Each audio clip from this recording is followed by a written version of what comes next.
I was Samnath. So market நல்ல ஒரு எதிர்பார்த்த மாதிரியே, சொன்ன மாதிரியே சனிக்கிழமை வந்து ஒரு ஸ்பெஷலாக வீடியோ போட்டேன். எப்பவுமே வந்து சனிக்கிழமை வந்து என் பார்வையில் உலகச் சந்தைகள் அந்த வீடியோ தான் போடுவேன். அதுதானே இன்னொரு வீடியோ போட்டிருந்தேன். பிகாஸ் அந்த சுப்ரீம் கோர்ட் யுஎஸ்லேயே வந்துட்டு டேரிஃப் ட்ரம்ப் அவர்கள் போட்ட டேரிஃப்லாம் செல்லாது அப்படின்னு சொன்னாங்க. அந்த தீர்ப்பு வந்ததுக்கப்புறம் சொல்லி போட்டிருந்த வீடியோ. அதில் வீடியோ நான் தெளிவாக சொல்லியிருந்தேன். மண்டே வந்து நல்ல ஒரு கேப் அப் வரதுக்கு வாய்ப்பு இருக்குது அப்படின்ட்டு. ஆக்சுவலா வந்து இன்னைக்கு ஒரு 100 பாயிண்ட் வந்து கேப் அப் வந்துட்டு நல்லா கொஞ்சம் ரேலி ஆயிட்டு கிட்டத்தட்ட வந்து 147 பாயிண்ட் ப்ளஸ்ல முடிஞ்சிருந்தது. பட் கேப் பார்த்தீங்கன்னா 100 பாயிண்ட்ல வந்து அங்கேருந்து மேலே போயிருந்தது. பட் நான் எதிர்பார்த்த வந்து 200 to 50 பாயிண்ட்ஸ் வரை வரும் அப்படின்ட்டு. ஆக்சுவலாக அந்த அளவுக்கு வந்திருக்க வேண்டியது.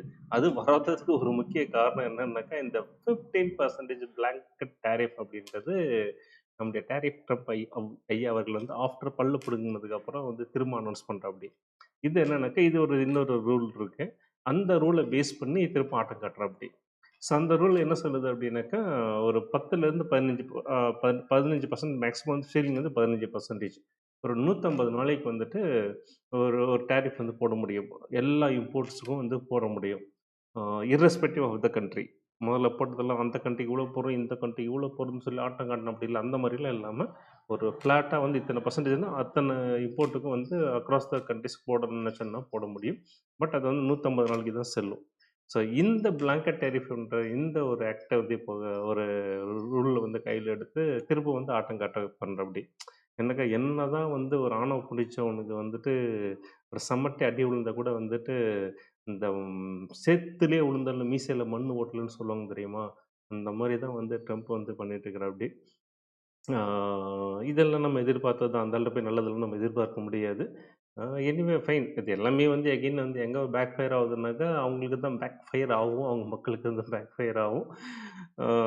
ஸோ இதனால வந்துட்டு என்ன ஆச்சுன்னாக்கா, ஒரு 200, 250 பாயிண்ட் போக வேண்டியது ஒரு கேப் அப் எதிர்பார்த்த இடத்துல ஒரு 100 பாயிண்ட் கேப் அப் ஆயிட்டு, அங்கேருந்து கொஞ்சம் ராலி ஆயிட்டு முடிஞ்சது. But what ever it may be. So Iran வார் வந்து ஃபர்தர் நடக்காத வரைக்கும் வந்து இதுவே வந்து இன்னும் கொஞ்சம் மார்க்கெட் வந்து டிரைவ் பண்ணுறதுக்கு கொஞ்சம் வாய்ப்பா இருக்கும். ஸோ எந்த அளவுக்கு வந்து மேலே டிரைவ் பண்ணுவோம்னாக்கா, ஏற்கனவே திரும்ப சொன்னது தான். நம்முடைய பொட்டன்ஷியல் அஸ் சச் அப்படின்னு பார்த்தீங்கன்னாக்கா, நம்ம மார்க்கெட்டுக்கு அந்த பழைய ஆல் டைம் ஹை 26,325லேருந்து 340 இந்த ரேஞ்சுக்கு தான் வந்து மேலே போகிறதுக்கு வாய்ப்பு இருக்கு. அது தாண்டி போகாது அப்படின்னாக்கா, அந்த ரேஞ்ச் போகும்போது இருக்கிற ஒரு ஜியோபொலிட்டிக்கல் சிச்சுவேஷனும் இல்லாட்டி வேற ஏதாவது அ அ எக்ஸ்பெக்டட் ஃபேக்டர்ஸ் வச்சு தான் நம்ம சொல்ல முடியும். பட் ஆஸ் சச் இவ்வளோ தான் வந்து நம்ம மார்க்கெட்டுக்கு பொட்டன்ஷியல் இருக்கிறதாக நான் பார்க்கிறேன். ஸோ பார்க்கலாம், போகறதுக்கு வாய்ப்புகள் இருக்கிறது. தென் வந்து இன்னைக்கு அட்வான்ஸ் டிக்ளைன் ரேஷியோ பார்த்தீங்கன்னாக்கா, கிட்டத்தட்ட 1:1 அட்வான்ஸ் வந்து ஒரு 150, டிக்ளைன் வந்து ஒரு 1675 கிட்டத்தட்ட 1:1 அந்த ரேஞ்சில இருக்குது. தென் வந்து நிறைய ஐபிஓஸ் வந்து ஒரு 4 ஐபிஓ இருக்குது. எல்லாமே வந்து நம்ம டீட்டெயிலாக ஒன் பை ஒன்னாக பார்க்கலாம். அதுக்கு முன்னாடி வந்து டிஸ்க்ளைமர், நான் வந்து செபி ரெஜிஸ்டர்ட் அட்வைசர் கிடையாது. இங்கே பேசுகிறது எல்லாமே ஜஸ்ட் ஒரு எஜுகேஷன் பர்பஸுக்காக ஷேரிங் மை வியூஸ் அவ்வளோதான். எப்பயுமே ஒரு நல்ல ஒரு ட்ரேடர் இன்வெஸ்டர்ஸ் அப்படின்னாக்கா, அவங்களுடைய ஓன் ஸ்டடி அனாலிசிஸ் பண்ணி ஓன் டெசிஷன் எடுக்கிறது தான் புத்திசாலித்தனமாக இருக்கும். இந்த புரிதலோட வீடியோக்குள்ளே போகிறதுக்கு முன்னாடி வந்து ஒரு தாழ்மையான வேண்டுகோள்.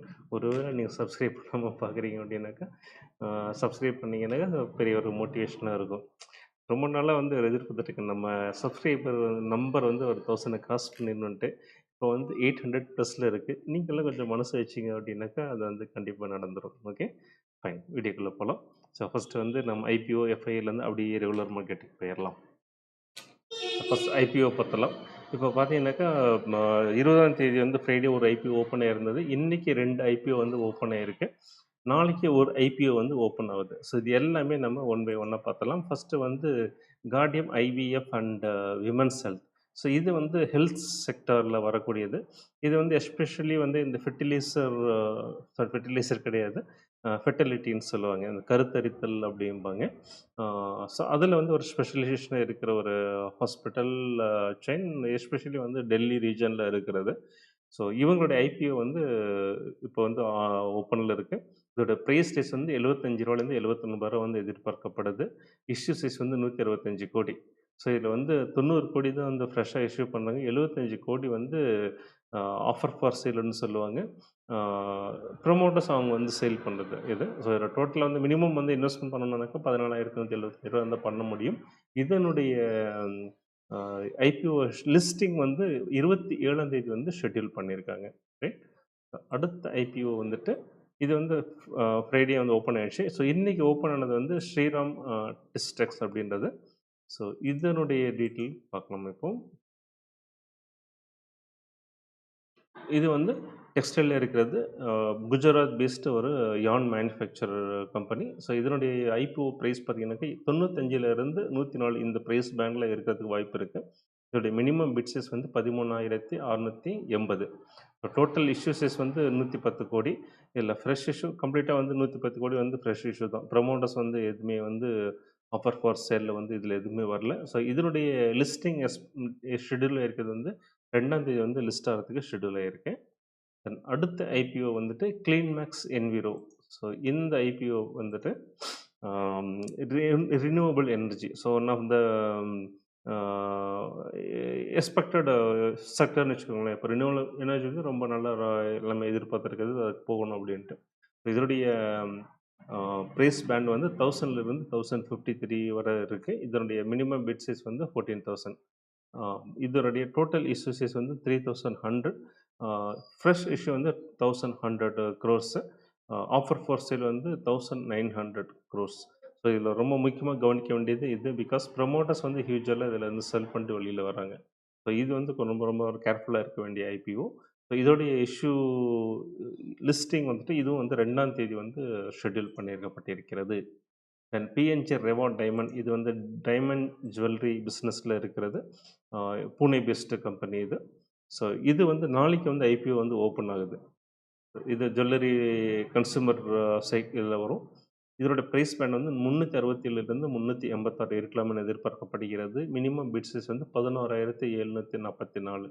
ஸோ டோட்டல் இஷ்யூ சைஸ் வந்து 380 கோடி. ஸோ டோட்டலாக 380 கோடிக்கு வந்து ஃபுல்லாகவே வந்து ஃப்ரெஷ் இஷ்யூ தான். இதில் வந்து ஆஃபர் ஃபார் சேல் சொல்லிட்டு ப்ரமோட்டர் செல் பண்ணுவாங்க இல்லையா, ஸோ அது எதுவுமே இல்லை.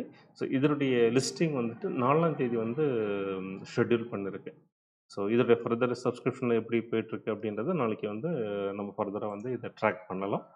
தென் எஃப்ஐடிஏ டேட்டா பொறுத்த வரைக்கும் இது வந்து 25 ஃப்ரைடே வரைக்குமான டேட்டா இது. ஸோ ஃபார் பார்த்தீங்கன்னாக்கா 2011 கோடி வந்து எஃப்ஐ வந்து நெட் செல்லிங்லேயும், டிஐ வந்து 14,111 கோடி வந்து நெட் பையிங்லேயும் இருக்காங்க. ஸோ இன்றைக்கி மார்க்கெட் நல்ல ஒரு பாசிட்டிவாக வந்து முடிஞ்சிருக்கு. ஸோ இதனுடைய நெட் செல்லிங் வந்து மேபி இது குறையிறதுக்கு சான்சஸ் இருக்குது. ஸோ இதுதான் எஃப்ஐடிஏ டேட்டா. தென் நம்ம நேராக வந்து மார்க்கெட்டுக்குள்ள போயிடலாம். ஸோ நிஃப்டி 141 பாயிண்ட் நல்ல ப்ளஸில் முடிஞ்சிருக்கு. Large cap 138 point, mid cap -36 point, small cap 69 point plus, micro gap 30 point வந்து ப்ளஸில் வந்து முடிஞ்சிருக்கு. ஸோ ஏன் மிட் கேப் பண்ணிட்டு 36 அப்படின்னாக்கா, இதில் வந்து கொஞ்சம் எஃப்&ஓ ஸ்டாக்ஸ் இருக்குது. ஸோ அதில் ரத்த கிடைத்தமெல்லாம் பண்ணுவாங்க. ஏன்னா நாளைக்கு வந்து மல்டி எக்ஸ்பைரின்னு சொல்லுவாங்க. அது என்ன சார் மல்டி எக்ஸ்பைரி அப்படின்னாக்கா, சில வீக்லி எக்ஸ்பைரியில் நமக்கு வந்து நிஃப்டி மட்டும்தான் இருக்குது. ஆஸ் பர் செபி ரூல் வந்து வீக்லி வந்து ஒரு எக்ஸ்பைரி தான் இருக்க முடியும். அதனால் நிஃப்டி மட்டும்தான் இருக்குது. நாளைக்கு பார்த்தீங்கன்னாக்கா நிஃப்டி எக்ஸ்பைரி இருக்குது, மந்த்லி இது. தென் பேங்க் நிஃப்டி எக்ஸ்பைரி இருக்குது. தென் வந்து மிட் கேப் ஒரு இது இருக்குல்ல, அதோட எக்ஸ்பைரி. ஸோ அத்தனை இண்டெக்ஸ் எக்ஸ்பைரி, தென் வந்து ஸ்டாக் எக்ஸ்பைரி எல்லாமே வந்து நாளைக்கு இருக்கிறதுனால வந்துட்டு இது வந்து மல்டி எக்ஸ்பைரி டேன்னு சொல்லுவாங்க, மந்த்லி இது. ஸோ நாளைக்கு அந்த ஒரு கூத்து இருக்கிறதுனால வந்துட்டு அதனுடைய தாக்கம் வந்து இன்றைக்கே வந்து இதில் காட்டியிருக்கு. மற்றபடி இது வந்து பாசிட்டிவ் வந்திருக்க வேண்டியது. பட் பெரிய அளவு நெகட்டிவ் ஒன்றும் கிடையாது.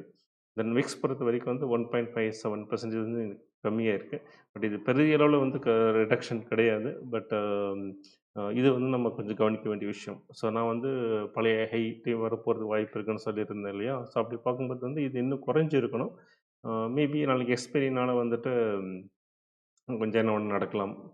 நிறைய கொஞ்சம் மேலே ஆட்டம் காட்டுவாங்க இல்லையா. ஸோ அதனால் கூட வந்து பெரிய அளவில் குறையாமல் இருக்கிறது இருக்குது. தென் செக்டோரல் வைஸ் அப்படின்னு பார்க்கும்போது இன்றைக்கி நல்லா பெர்ஃபார்ம் பண்ண செக்டர் அப்படின்னாக்கா பிஎஸ்யூ பேங்க் வந்து 1.36. ஸோ ரீசன்ட் ஃபஸ்ட்டு பார்த்தீங்கன்னாக்கா நல்லா பெர்ஃபார்ம் பண்ணிட்டு இருக்குது பிஎஸ்யூ தான். அதுக்கடுத்து பேங்க் நிஃப்டி கூட நல்லா முட்டு கொடுத்துட்டு நிஃப்டிக்கு, அதுவும் நம்ம கவனிக்க வேண்டிய விஷயம். தென் வந்து ரொம்ப லீஸ்ட்டாக பெர்ஃபார்ம் பண்ணது ஆஸ் யூசுவல் நம்ம எதிர்பார்த்தது நிஃப்டி ஐடி வந்து -1.42% இது நெகட்டிவில் போயிருக்கு. ஸோ இது எல்லாமே நம்ம வந்து சார்ட்டில் வந்து எப்படி ரிஃப்ளெக்ட் ஆகிருக்குன்றதை பார்த்துடலாம். ஸோ நிஃப்டி பொறுத்த வரைக்கும் 25,750 வந்து ஒரு நல்ல ஒரு ஸ்ட்ராங் ரெசிஸ்டன்ஸ் வந்து சொல்லியிருந்தேன் நான். ஸோ பார்த்தீங்கன்னாக்கா இன்றைக்கி எக்ஸாக்டாக வந்து அந்த ரேஞ்ச் வர வந்துட்டு போயிட்டு க்ளோசிங் வந்து கிட்டத்தட்ட வந்து ஒரு நியர்பைன்னு கூட சொல்லலாம். ஸோ 750 25 750 வந்து ரெசிஸ்டன்ஸு, 25 713ல வந்து முடிஞ்சிருக்கு. ஒரு ஜஸ்ட் ஒரு 37 பாயிண்ட் வித்தியாசம் தான், பெரிய அளவுல கிடையாது. மேபி நாளைக்கு ஒரு நெகட்டிவா பாசிட்டிவ் எப்படி வேணாலும் நடக்கலாம். Because of the expiry. But whatever maybe ஒரு நல்ல ஒரு டெசிசிவ் க்ளோஸ் வந்து இந்த 25 750க்கு மேலே வந்ததுனாக்கா அடுத்த ஒரு ட்ராவல் வந்துட்டு இந்த 26 325 340 இந்த ரேஞ்ச் வந்து போகிறதுக்கு நிறைய வாய்ப்புகள் இருக்கிறது. ஸோ அதே மாதிரி பேங்க் பார்க்கும்போது பேங்க்கும் வந்து நல்லதாக இருக்குது, எந்த ஒரு நெகட்டிவிட்டி அதில் கிடையாது. ஸோ ஆல் டைம் ஹைலாம் பிரேக் பண்ணிவிட்டு மேலே போகிறதுக்கு நிறைய வாய்ப்புகள் இருக்கிறது. தென் நிஃப்டி ஐடி நம்ம இதில் பெரிய அளவில் எதிர்பார்க்க முடியாது. மேபி வந்துட்டு ஒரு ப்ராஃபிட் புக்கிங் பண்ணுற மாதிரி கூட நடக்கும் பட்சத்தில் நாளைக்கு வந்து ஒரு க்ரீன் கேண்டில் வந்து நம்ம எதிர்பார்க்கலாம். ஸோ இப்போ இருக்க ரேஞ்ச் 31,550 31,000 இந்த ரேஞ்ச் வந்து நல்ல ஒரு ஸ்ட்ராங் சப்போர்ட். இதை பிரேக் பண்ணக்கூடாது. பிரேக் வச்சுனாக்கா ஃபர்தராக வந்து நிறைய கீழே போகும். இல்லைனாக்கா இங்கேருந்து வந்து கொஞ்சம் ரிவர்சல் வந்து வரதுக்கு வாய்ப்புகள் இருக்கிறது. தென் வந்துட்டு ஸ்மால் கேப் ஸ்மால் கேப் பொறுத்த வரைக்கும் 16,400 நல்ல ஒரு ஸ்ட்ராங் ரெசிஸ்டன்ஸு. இதுவும் பார்த்தீங்கன்னா பெரிய அளவில் இப்போ ஒரு நெகட்டிவிட்டி இல்லை. பட் ஸ்டில் வந்து ஒரு ப்ராக்ரஸ் வரதுக்கு சான்சஸ் இருக்குது. இது என்ன சார் இங்கே ரெட் கேண்டில் தான் காட்டுது அப்படின்னாக்கா ரெட் கேண்டில் காட்டலாம். பட் ஓப்பனில் இருந்து வந்து மைனஸில் போயிருக்கே தவிர டே க்ளோசிங் பார்த்தீங்கன்னாக்கா நல்லா ப்ளஸில் தான் முடிஞ்சது. நம்ம ஆல்ரெடி நம்ம பார்த்தோம், இது க்ளோசிங்கில் தான் முடிஞ்சிருக்கு. ஸோ ரெட் கேண்டில் வச்சு நம்ம முடிவு பண்ண தேவையில்லை. இது வந்து ஆக்சுவலாக வந்து க்ரீன் கேண்டில் கூட நம்ம எடுத்துக்கலாம். ஸோ ஓவராலாக பார்க்கும்போது இந்த டேரிஃப் ஒரு ரிலாக்ஸேஷன்றத விட ஒரு பெரிய ஒரு ரிலீஃப் அப்படின்னு சொல்லலாம். நமக்கு மட்டுமே கிடையாது, ஊர் உலகத்துக்கே ஒரு ரிலீஃப் அப்படின்னு கூட சொல்லலாம். ஸோ அந்த வகையில் வந்து இது ஒரு பாசிட்டிவான விஷயமா எடுத்துக்கிட்டு இன்னும் ஃபர்தராக மார்க்கெட் மேலே போகிறதுக்கு வாய்ப்புகள் இருக்கிறது. ஸோ பெரிய எண்ணெய் மார்க்கெட் எப்படி இருக்குன்னு பார்த்தலாம். ஸோ லாஸ்ட் செஷனில் வந்து டவ் 230 பாயிண்ட் பாசிட்டிவாக முடிஞ்சிருக்கு. S&P 500 வந்து 47 பாயிண்ட்ஸு, நாஸ்டாக் காம்போசிட் இண்டெக்ஸ் வந்து 203 பாயிண்ட்ஸ் வந்து பாசிட்டிவாக வந்து முடிஞ்சிருக்கு. ஸோ அவங்க மார்க்கெட் பொறுத்த வரைக்கும் வந்து டவ் பொறுத்த வரைக்கும் ஒரு கிராஜுவலாக பார்த்தீங்கன்னாக்கா ஒரு அப் ட்ரெண்டில் தான் இருக்குது. ஸோ ஃபர்தராக வந்துட்டு மேலே வரதுக்கு வாய்ப்புகள் இருக்கிறது. தென் S&P 500 பொறுத்த வரைக்கும் பார்த்தீங்கன்னா நல்ல ஒரு இம்பார்ட்டன்ட் ரெசிஸ்டன்ஸ் வந்து பிரேக் பண்ணிவிட்டு ஸோ ஃபர்தராக வந்து ப்ரீவியஸ் ஆல் டைம் ஹை வரைக்கும் 7,000 வரைக்கும் போகிறதுக்கு சான்சஸ் இருக்குது. தென் நாஸ்டாக் காம்போசிட் இண்டெக்ஸ் ஒரு ரெக்கவரி வந்து கொடுக்கறதுக்கும் சான்சஸ் இருக்குது. ஸோ ஓவராலாக பார்க்கும்போது யூஎஸ் மார்க்கெட்டில் எந்த ஒரு நெகட்டிவிட்டியுமே கிடையாது. ஸோ ஆல்ரெடி வந்து நம்ம மார்க்கெட் கொஞ்சம் நெகட்டிவாக இருக்கும்போது கூட அவங்க மார்க்கெட்டில் எந்த ஒரு நெகட்டிவும் இல்லைன்னு சொல்லியிருந்தேன். அது அப்படியே தொடருது. ஸோ இதுவே வந்து ஒரு பாசிட்டிவான விஷயமா எடுத்துக்கலாம். ப்ளஸ் வந்து அந்த டேரிஃப் ரிலீஃப் வந்து இன்னும் ஃபர்தராக கொஞ்சம் ட்ரைவ் பண்ணுறதுக்கு கொஞ்சம் உதவியாக இருக்கலாம். ஸோ மார்க்கெட் இது வீடியோ ரொம்ப லென்த்தாக போயிட்டுருக்கு. இதோட முடிச்சுக்கலாம். ஐ ஹோப் ரொம்ப யூஸ்ஃபுல்லாக இருந்திருக்குன்னு நினைக்கிறேன்.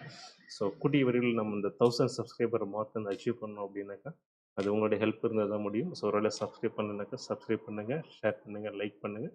ஸோ நாளைக்கு அடுத்த வீடியோவில் பார்ப்போம். Until by. தேங்க்யூ.